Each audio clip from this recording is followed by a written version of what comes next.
विद्यार्थी मित्रांनो, आपण आता क्वेश्चन 2 सॉल्व करूया. In figure 1.13 BC is perpendicular to AB.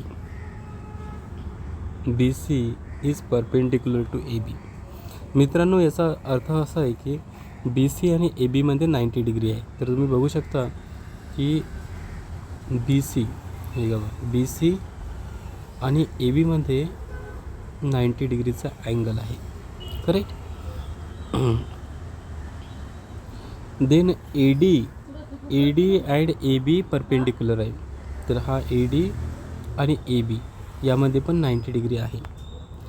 याचा असा अर्थ होतो BC is equal to 4, BC is equal to 4, AD is equal to 8.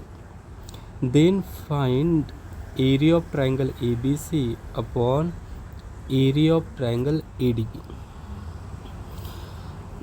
तर मित्रांनो, आपल्याला BC इक्वल टू 4 दिला आहे आणि AD इक्वल टू 8 आहे. चला,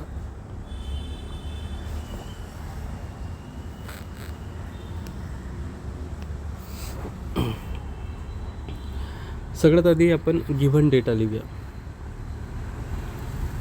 सोल्युशन BC इक्वल टू 4 दिला आहे आपल्याला.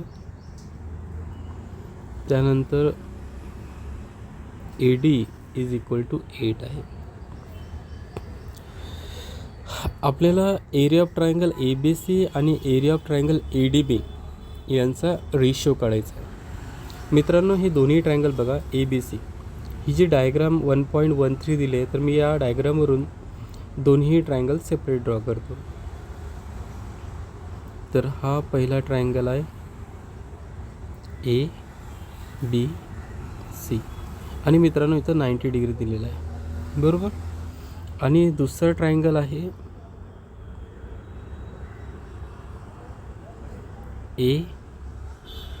ABD किंवा ADB. यामध्ये अँगल A 90 डिग्री आहे. तर या दोन्ही ट्रायंगलमध्ये AB सेम आहे मित्रांनो. बघा, इथं AB सेम आहे आणि इथं पण AB सेम आहे. तर आपण ABला बेस घेऊया. सो हा बेस AB. दुसऱ्या ट्रायंगलमध्ये AB बेस घेऊया. दोन्ही ट्रायंगलचा बेस AB झाला.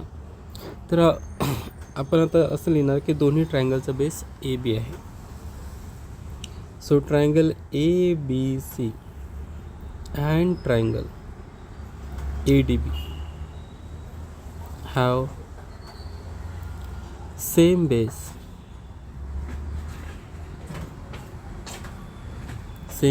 AB. दोन्ही ट्रायंगलचा बेस AB आहे. पण मित्रांनो, त्यांची जे हाईट्स आहे ना, बघा आता पहिल्या ट्रायंगलचा बेस AB आहे की नाही, तर मित्रांनो BC हाईट होणार. So this is height. आणि सेकंड ट्रायंगलमध्ये बेस आपण AB घेतलेला आहे, तर हाईट होणार AD is the height. AD is the height. पहिल्या ट्रायंगलची हाईट BC आहे आणि दुसऱ्या ट्रायंगलची हाईट AD आहे मित्रांनो.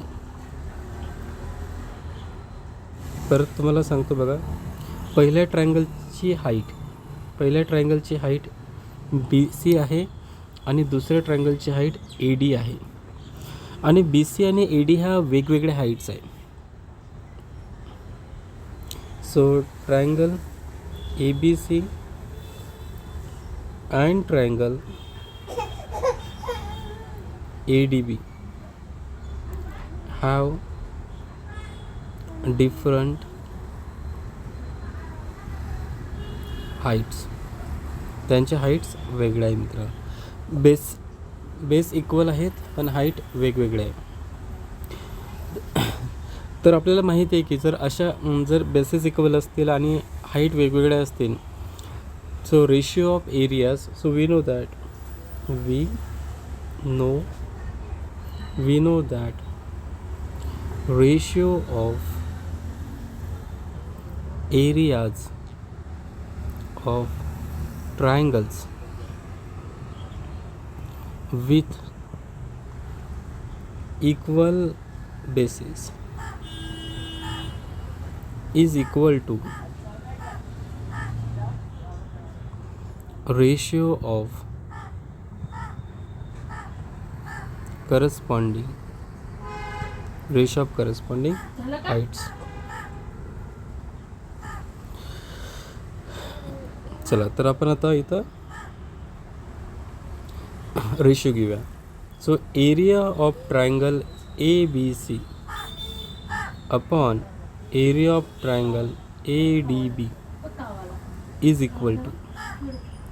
मित्रांनो पहिल्या ट्रायंगलची हाईट आहे BC आणि ADB ट्रायंगलची हाईट आहे AD. सो BC आपल्याकडे आहे 4 आणि AD 8 आहे आपल्याकडे. 4 आणि 8 बघा इथं दिलं आहे BC equal to 4 AD equal to 8. तुम्ही इथेही बघू शकता क्वेश्चनमध्ये BC equal to 4 AD equal to 8. आता दोघांनाही आपण 4ने डिवाइड करूया. तर 4ला 4ने डिवाइड केलं तर मित्रांनो 1 येईल आणि 8ला 4ने डिवाइड केलं तर 2. तर आन्सर आला आहे 1/2. Ratio is 1/2.